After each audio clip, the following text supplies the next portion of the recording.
Sí. ¿Me dijeron? Ajá, me dijo, dice, pues mira, está este.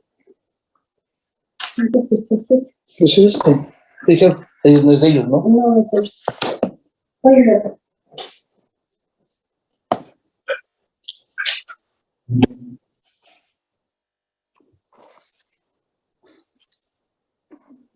Chavos, buenos días, ¿me escuchan? Sí, doctor. Sí, Buenos doctor. días, doctor. Buenos días, doctor. Sí, doctor, buenos días. Qué bueno, ahí, y ven mi pantalla también. Aún no, doctor. No, doctor. Sí se ve, ¿verdad? ¿O no? No, No, doctor, doctor. todavía no se ve. Ah, caray, a ver. Vamos a ver.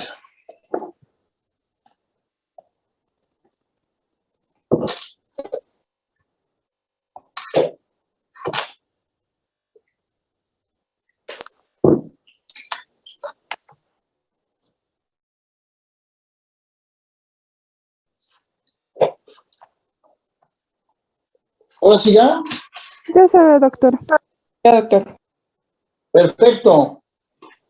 Muy bien. Bueno, vamos a seguir con nuestro tema. Hoy terminamos el tema de estado de coma. Entonces, vamos a revisar. Ahora, tenemos un paciente y entonces nos habla de terapia intensiva. Vamos a revisarlo. Lo primero que vamos a ver son las pupilas. ¿Cómo están las pupilas del paciente? Primer punto es el tamaño pupilar, porque el paciente, aún estando en coma, pues vamos a reflejar entonces cómo están las pupilas. Primer punto, vamos a ver. Las pupilas pequeñas, pero reactivas a la luz, es decir, que además tienen, además de que pueden estar reactivas, están pequeñas, pero responden al estímulo luminoso. Entonces, son pupilas pequeñas y reactivas. Y son en dos casos. Cuando tenemos una lesión diencefálica, que es ahí a la mitad, o cuando tenemos un coma metabólico, o sea, un coma diabético, o tenemos un paciente, un coma urémico, etcétera, ¿no? Es cuando tenemos entonces las pupilas pequeñas y reactivas.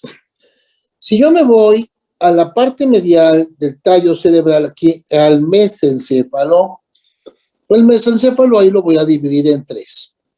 La parte posterior, que se llama tectum, una lesión en la parte posterior del mesencéfalo, o sea, el tectum o la región tectal, me va a dar las pupilas, como las pueden ver ahí, dilatadas, grandotas, fijas, además, hiporreflécticas, fijas, dilatadas. Eso es en la posición posterior del mesencéfalo. Ahora, como mnemotecnia, en la mitad del mesencéfalo tengo las pupilas medianas. Las pupilas medianas, sin respuesta, o sea, fijas, no responden a la luz, pero en la posición mediana. ¿Por qué mediana? Porque vean las grandes y vean las pequeñas, pues a la mitad, medianas. Las pupilas medianas corresponden a la parte medial del mesencéfalo. Y por último, si me voy en la parte anterior del mesencéfalo, donde está el tercer par craneal, pues lo que tengo es una anisocoria por midriasis ipsilateral. Acuérdense que hay miosis y hay midriasis. Entonces, en este caso, la midriasis, que es la dilatación, esa pupila estará fija, dilatada, no responde a la luz, a diferencia de la otra, es una anisocoria. Cuando están iguales, isocóricas, acá anisocóricas por midriasis ipsilateral, por compromiso del tercer par craneal, que lo vimos en la hernia uncal, claramente en la hernia uncal. Entonces, ya tengo ahí todas esas pupilas y cambios. ¿Qué me falta? Me falta solamente el último, un daño. Y también vamos, como en la mnemotecnia arriba, la porción media del mesencéfalo me da pupilas medianas. Bueno, pues las pupilas puntiformes son pupilas puntiformes por daño en el puente de Barolio o protuberancia anular. Las pupilas pontinas son puntiformes y generalmente las vemos en dos casos. En una hemorragia del tallo cerebral, una hemorragia en puente, o en el caso de una intoxicación por neurolépticos o drogas. Entonces, si ustedes tienen un chavo que llega a urgencias, estaba en el antro y a las 3 de la mañana llega en coma con pupilas puntiformes, lo más seguro es que tenga una intoxicación por drogas. Pero si ese paciente que llega a urgencias, después de haber hecho un esfuerzo, es hipertenso, diabético, y llega en coma con pupilas puntiformes, lo que tiene es una hemorragia en el puente. Muy bien, pues esos son los primeros puntos en la cosa de las pupilas. Lo que tenemos que detectar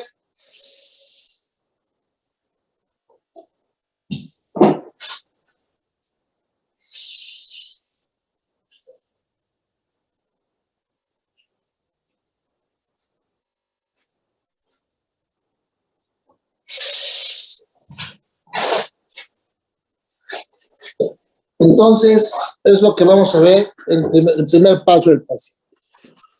Después aparece en nuestro tema lo que serían los reflejos de tallo cerebral, reflejos oculocefálicos y oculovestibulares. Bien, estos reflejos de tallo, pues sí, me hablarán del tallo cerebral. ¿Cómo está el tallo cerebral? Bueno, los reflejos oculocefálicos consisten en que al mover la cabeza del paciente en un sentido, los ojos irán en otro sentido. Como pueden ver en la imagen superior de su izquierda, si ahí está la flechita, volteo la cabeza del paciente a la derecha, los ojitos irán a la izquierda. Si volteo la cabeza del paciente a la izquierda, sus ojos, los dos, irán a la derecha.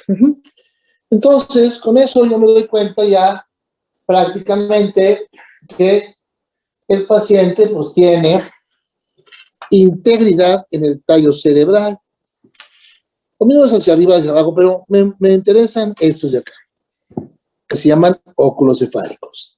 Los oculovestibulares consisten que al estimular el núcleo vestibular con agua fría, entonces lo que voy a tener en condiciones normales es que vamos a tener la desviación de los ojitos al lado estimulado, como pueden ver ahí, hacia el lado estimulado. Entonces, nosotros vemos claramente que estimulo con agua fría y entonces voltean los ojos hacia el lado estimulado, igual del otro y voltean. Esto quiere decir que el tallo cerebral está normal, está íntegro, ya sean oculocefálicos o también oculovestibulares. Los dos ojos se mueven. La prueba vestibular pues la podemos hacer con el agua fría. Se recomienda obviamente que el paciente tenga los ojos abiertos o abrirlos nosotros si es que no los tiene abiertos y ponerle más o menos 30 grados el cuellito, la cabecita y de esta forma, ya sea con una sondita o con la jeringa directamente, obviamente sin aguja, introducir el agua fría con cierta presión para que logremos en algún momento dado ver la respuesta cuando se estimula el núcleo vestibular. Entonces, esas son las pruebas calóricas y nosotros las hacemos. ¿Qué pasaría si por el contrario, vea, si en este momento yo veo que el paciente Al mover la cabeza al lado derecho, un ojo sí jaló bien, pero el otro no jaló. Volteo la cabeza para el otro lado, un ojo jala bien, el otro no. Con la estimulación de agua fría, un ojo jala bien, uno se queda fijo. Lo estimulo del otro lado, un ojo jala bien, el otro se queda fijo. Entonces, lo normal es que los dos ojos vayan ya sea al lado estimulado o al otro lado de la cabeza. Pero acá, como se fijan ustedes, ya nada más es un ojito el que está jalando. Siempre que esto pase, ya el tallo cerebral no está normal. Y entonces hablamos de que hay una alteración en el fascículo longitudinal medial bilateral.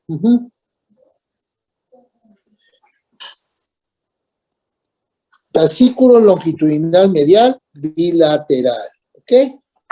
Bueno, entonces vamos a revisarlo. Esto está muy sencillo. Vean. Una lesión en el fascículo, ahí está. Aquí está, fascículo longitudinal medial. Ahí está, es este y es este. Una lesión acá. Fascículo longitudinal medial bilateral. Vamos a ver.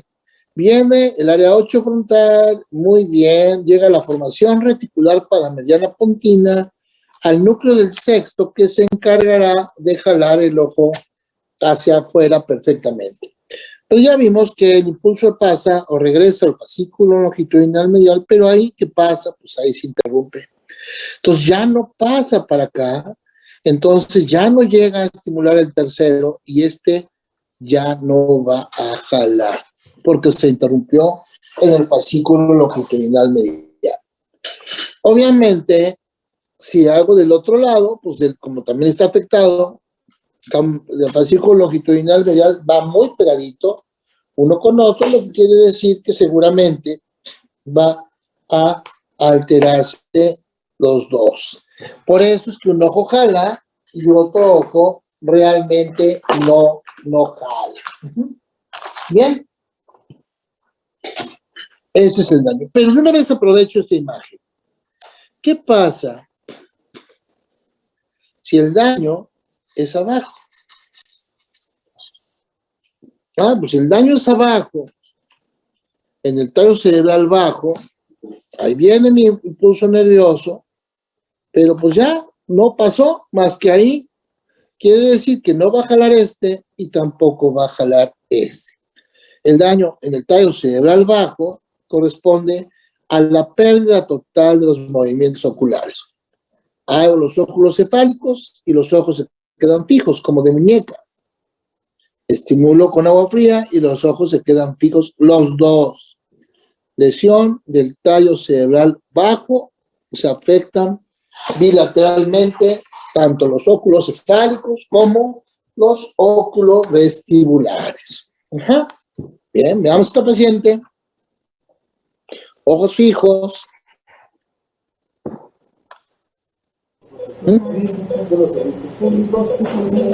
Vean que no hay movilidad en los óculos cefálicos. Muy importante la formación reticular activadora, los núcleos de la base, la corteza cerebral. Bueno, vamos entonces a platicar brevemente de la escala de coma de Glasgow. Glasgow, una pequeña ciudad muy bonita en el norte del Reino Unido, la capital de Escocia, en donde dos neurocirujanos, Graham Tassel y Brian Jennett, ellos en la Universidad de Glasgow y en el hospital del mismo nombre, hicieron un método, crearon un método simple y confiable de registro y monitoreo del paciente en estado de coma.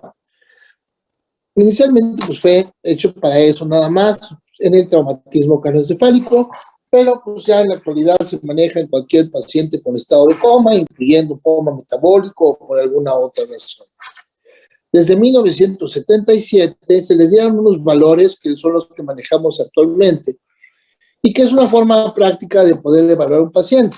Es una escala cambiante, por eso no podemos nada más hacer una vez la calificación de Glasgow y ya, porque precisamente esa escala se va midiendo permanentemente o cada rato o cada determinado tiempo para poder valorar el deterioro o la mejoría de un paciente en estado de coma o con compromiso del sistema nervioso.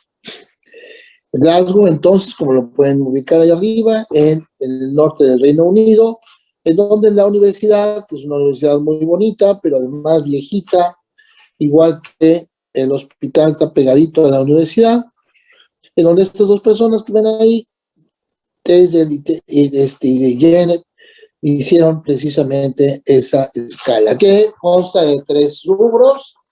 La vemos en una forma realmente práctica o sencilla. El primer rubro, primer segmento de la calificación de escala de coma de Glasgow corresponde a lo que sería la respuesta ocular. La respuesta ocular es precisamente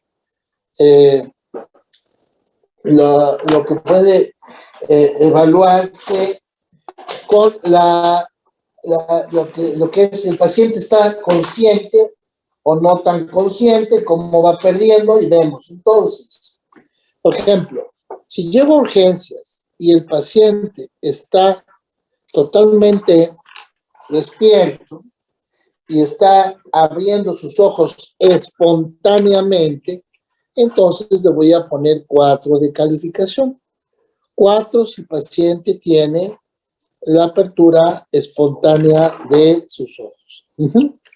Ahora, vamos a suponer que no está con los ojos abiertos, está inconsciente. Entonces yo le digo, abra sus ojos, y los abre. Entonces le pondré 3 de calificación porque abrió sus ojitos a la respuesta verbal. Bien. Si el paciente, cuando le digo abra sus ojos, ni aún así los abre, entonces voy a aplicar un estímulo doloroso, una maniobra que le dé dolor, pero que el paciente pues pueda en algún momento responder con la apertura de sus ojos si es que siente el dolor.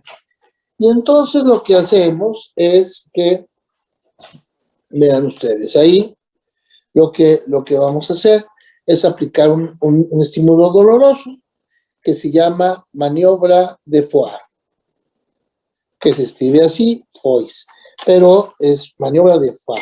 Esta maniobra de Foix consiste precisamente en aplicar con la yema de su dedo, ustedes, aplicar un estímulo doloroso, ¿sí? Apretar o comprimir más o menos en forma severa sobre el arco, sobre el nacimiento de la ceja, sobre el arco ciliar y la región superciliar. Y entonces al apretar ahí, ahorita lo pueden hacer ustedes, apriétense tantito con su yema del dedo sobre el nacimiento de su ceja y van a ver que esto provoca dolor. Entonces, una vez que la aprietan ahí, el paciente abre los ojos y se los abre con el estímulo doloroso, entonces tendremos 2 de calificación. Si a pesar de eso no abre los ojos, entonces le pongo 1 de calificación. Y entonces guardo esta calificación del primer segmento. Ahora, el segundo segmento corresponde a la respuesta motora. Aquí vamos a ver entonces el movimiento del paciente. Por ejemplo, si el paciente está consciente y yo llego y le digo, señor paciente, enséñeme 2 dedos y me enseña 2 dedos, entonces me está obedeciendo, le pondré 6 de calificación. Bueno, pero vamos a suponer que no me enseña 2 dedos, no puede. Entonces voy a aplicar la maniobra de Foix. Otra vez, la maniobra de Foix. Y entonces el paciente, con su mano, localiza al agente agresor, que es mi mano, mi dedo, y con su mano me quita la mano. O sea, localizó al agente agresor. Eso quiere decir que localiza al agente agresor, le pondremos 5 de calificación en ese momento. Ahora, si con esa misma maniobra de FAR, el paciente con su mano no localiza mi mano, no me quita la mano, pero se voltea rápido. O cuando lo estimulo, así como ven aquí en la mano, le pico la uña, le duele y quita la mano. Quitarse, se llama retirada. Si el paciente entonces hace retirada, entonces le pondremos 4 de calificación.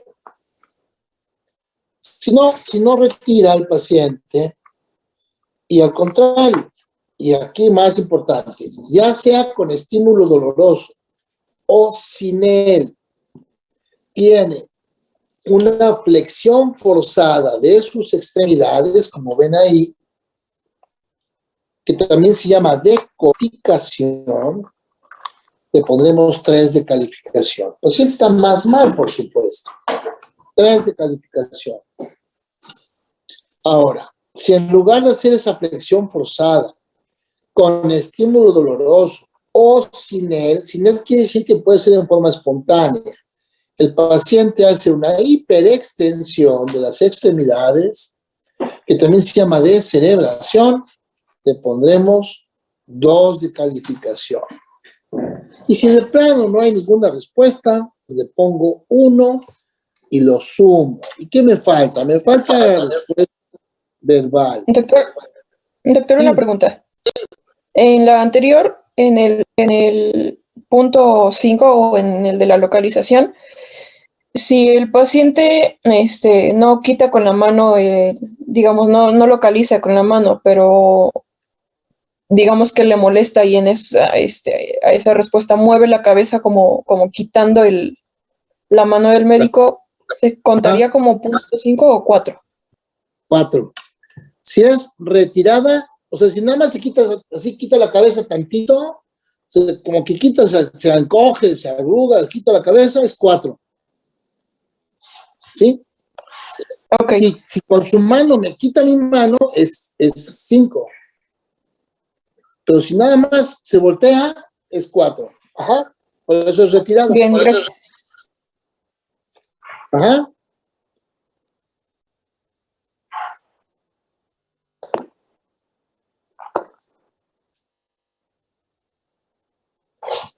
¿Sí? ¿Otra cosa? No, doctor. Ya No, quedó perfecto. claro, gracias. Ok, vamos a la quinta. Señor paciente, ¿en qué año estamos? Estamos en el 2022, doctor. Perfecto, entonces su respuesta fue orientada. Señor paciente, ¿en qué año estamos? Estamos en el 2010. Yo le pregunté un año, él me contestó un año, pero totalmente equivocado, de manera que es una respuesta confusa. 4 de calificación. Señor paciente, ¿en qué año estamos? Ayer, mamá, cochecito, habló claramente y dijo 3 palabras muy claramente. Ayer, mamá, cochecito, pero eso no le pregunté. Entonces, es una respuesta inapropiada. 3 de calificación. Señor paciente, ¿en qué año estamos? Y él me contesta, totalmente incomprensible. 2 de calificación.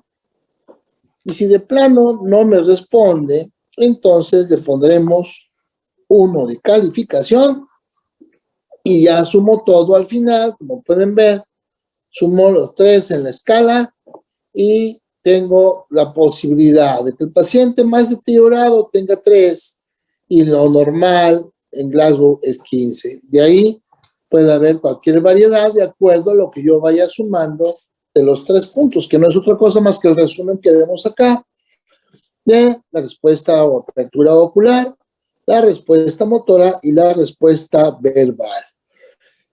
Y la puntuación que cada uno de los valores me puede dar, y al sumar, pues tengo entonces esa posibilidad. Pues ya tengo que el paciente en estado de coma se va deteriorando paulatinamente. Puedo tener combinaciones, cambios pupilares que vayan de la mano de pérdida de los óculos cefálicos o los óculos vestibulares. ¿Qué me falta? ¿Qué dato me falta? Que también tiene que ver con tallo cerebral.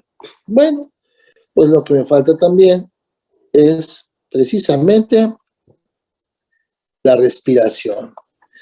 La respiración va de la mano de la afección del tallo cerebral cuando hay cambios como la hiperventilación, que aunque es profunda, pero es sostenida la hiperventilación y que terminará por fallar. Hay pacientes que empiezan a hacer pequeños periodos de apnea, precedidos y seguidos de una respiración superficial, como en el caso de esta que se llama Cheyne-Stokes, en donde va disminuyendo y haciendo periodos de apnea que muy probablemente sean cada vez más grandes. La respiración euneica, que es totalmente descompuesta, y aunque algunas respiraciones pueden ser profundas, hay algunas ya más superficiales. Esa generalmente va de la mano de un deterioro mayor y la pérdida de respuesta, tanto de óculos cefálicos como óculos vestibulares, y menos reactividad pupilar.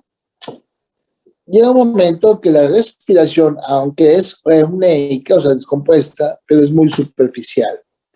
Y esto pues ya va precediendo casi siempre a la presencia de un paro respiratorio que irá de la mano de mayor daño pupilar y mayor daño y compromiso del tallo cerebral, de los reflejos óculos-cefálicos y óculo-vestibulares.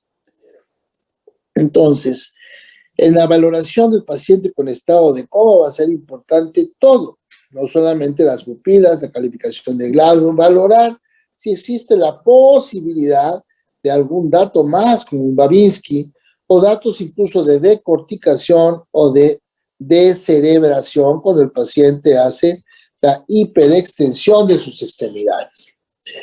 El manejo del paciente en estado de coma tiene que ser un manejo completo. Frecuentemente vemos pacientes que chocan o se accidentan en la carretera o algo así, y que tienen un traumatismo craneoencefálico severo, y nos enfocamos nada más a la cabeza. Pero no, generalmente tenemos que estudiar un todo, desde la parte torácica, abdominal, para la función cardiorrespiratoria, la presencia de una posible daño de víscera hueca, hay que medir líquidos, hay que checar el estado nutricional del paciente. La respiración es fundamental, igual que los signos vitales, y esto tiene que ser en forma general para todos los pacientes en estado de coma, checar prácticamente todas las aristas que pueden cambiar su evolución. Desde hace muchos años se ha hecho ya medición de la presión intracraneal. Ya hemos platicado que hay pacientes que por alguna lesión ocupativa, llámese un tumor, hemorragia, absceso, hidrocefalia, etcétera, edema, aumenta la presión intracraneal y eso es causa de muerte con el síndrome de aumento de la presión intracraneal. De manera que una forma de seguir al paciente en una unidad de terapia intensiva, lo ideal sería poder medir la presión. Se han diseñado agujas parenquimatosas, canales epidurales o canales también sonditas intraventriculares. Lo que más se usa es un tornillo subaracnoideo. O sea, es un trépano pequeño que puede ser incluso en la cama del paciente. Se hace el trépano y se atornilla, por decir la redundancia, un tornillo en el cráneo, cuya boca del tornillo da al espacio subaracnoideo. La otra situación importante es que el tornillo está hueco y tiene en su interior un pequeño pivotito. Ese pivotito, cada vez que el cerebro lata y que se mueva el líquido cefalorraquídeo del espacio subaracnoideo, el tornillito estará mandando ese movimiento, una señal a un sensor, que además el sensor va conectado a un monitor, en donde puedo ver el latido del tejido cerebral, que va muy de la mano con la presión arterial y con la frecuencia cardíaca. El cerebro late, el cerebro tiene un latido muy finito, obviamente que tiene relación a la irrigación que va teniendo a la percusión cerebral. Entonces se mueve y al latir el cerebro, cambia la presión del espacio subaracnoideo cerebral y el líquido cefalorraquídeo estimula al sensor y ese te va dando la gráfica. En el caso de que existe una lesión aquí que aumente la presión, el cerebro disminuirá su latido y entonces lo que tendré es que la gráfica se irá aplanando.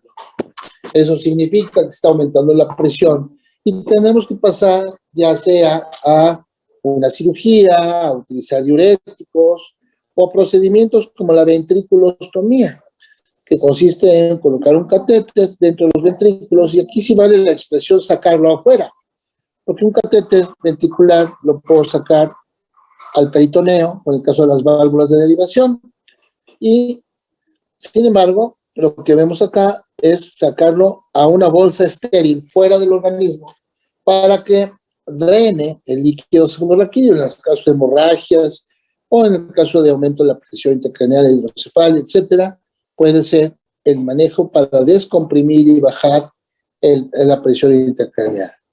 Muy importante siempre en los expedientes, sobre todo en el traumatismo craneoencefálico, que es un tema que vamos a ver más adelante, o sea, ya mañana. Entonces, es poner esto en el expediente. Vigilancia estrecha de estado de conciencia, signos vitales, patrón respiratorio, pupilas y reflejos. Por ejemplo, la vigilancia estrecha. Vean qué sucede en nuestro pronóstico. Tenemos dos opciones. Aquí hablamos del traumatismo craneoencefálico, el traumatismo craneoencefálico severo. ¿Cómo empiezo? El peor pronóstico es cuando tengo menos de 7 en la calificación de Glasgow, más de 7 será mejor pronóstico. Una tomografía con lesión, pues evidentemente empeora el diagnóstico, que también pasaría a diferencia de una tomografía normal. Paciente joven, mejor pronóstico; paciente añoso, peor pronóstico. Si hay respuesta pupilar, tengo mejor pronóstico; si no tengo respuesta pupilar, peor pronóstico. Ya sea los óculos encefálicos o los óculos vestibulares ausentes me dan peor pronóstico. En cambio, presentes me dan mejor pronóstico. La localización del estímulo doloroso me da mejor pronóstico que el paciente con descerebración, y me dará peor pronóstico. Los potenciales somatosensoriales, auditivos, visuales, etcétera. Lo normal, los potenciales de tallo es que tengan 5 ondas, como ven acá. Lo anormal es que se pierdan algunas de las ondas, y eso no es otra cosa más que una alteración, una disminución del paso de la actividad eléctrica a través del tallo cerebral. Bien. Cuando un paciente ya no tiene muchas respuestas, el grado de severidad del diagnóstico es muy fuerte. Sabemos que hay una lesión grande, tanto clínica como radiológicamente, y habiendo excluido causas médicas o metabólicas, por ejemplo, ya no tiene hipoglicemia, no tiene hiponatremia, no está bajo efectos de sedantes o de anestésicos, y tampoco está con hipotermia. Entonces, si no tiene nada de eso, son los criterios de entrada para muerte cerebral. Por ejemplo, en la imagen de la derecha muestra un paciente con un tumor, un grandotote, un megatumor, que definitivamente pues, se ve bastante fea la lesión y seguramente un gran aumento de la presión intracraneal. No pierdan de vista la imagen de la izquierda. Todo lo que vamos a ver como negrito en el cerebro o hipodenso corresponde a un daño vascular, un daño isquémico. Vean. Todo esto que ven acá hipodenso, vean, todo esto negro, tallo cerebral, todo eso negro, hipodenso, pues es un daño severo. Si yo tengo esa tomografía, pues me imagino que el paciente debe de estar ya con muchísimo daño. ¿Cuáles son los criterios clínicos, los criterios mayores? Un paciente en estado de coma no responde a estímulos dolorosos, ha perdido los reflejos de tallo, tanto con los óculos cefálicos como los óculos vestibulares, pierde el reflejo corneal, la estimulación no le da mayor respuesta, ni tampoco reflejos dolorosos. Hay areflexia faríngea, el paciente está con apnea y está dependiendo de un ventilador. Estos son los criterios clínicos mayores. Los criterios paraclínicos, entonces, son aquellos procedimientos que me sirven para apoyar la clínica. Y aunque podamos hacer la ecografía, podemos hacer Doppler, el PET, no, el estudio normal que se hace generalmente en nuestro medio es un electroencefalograma. Y las cosas han cambiado. Hace 40 o 50 años, la norma oficial mexicana decía que había que tomar un electroencefalograma durante 30 minutos. Y si salía isoeléctrico, entonces había que tomar un segundo electro por otros 30 minutos, 48 horas después del primer evento. Y si volvía a salir isoeléctrico, entonces ya se podía declarar la muerte cerebral. 48 horas. 48 horas que eran vitales, ya que en esas 48 horas muchos tejidos se lastimaban.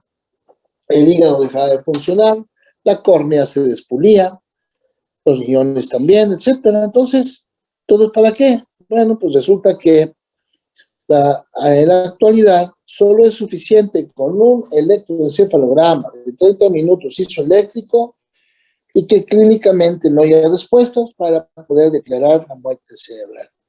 Mucho tiene que ver, por supuesto, con las estrategias de trasplante de órganos. Cuando se hacía un electro 48 horas después ya no se tenían muchos órganos. Ahora que prácticamente es de inmediato, se puede proceder a la donación de órganos. Y vean qué pasa con el electroencefalograma. Bueno, lo que sucede nada más es que lo primero que vemos acá es una descarga epiléptica, luego viene un electro más o menos normal y a un electro isoeléctrico que corresponde a los pacientes con muerte cerebral. ¿Alguna pregunta hasta acá, muchachos? No, doctor. No, doctor, ninguna. Todo bien, doctor. Muchas gracias. Perfecto. Nos vemos mañana. Mañana vamos a ver traumatismo craneoencefálico. ¿Sale? Sí, doctor, gracias. Doctor, gracias.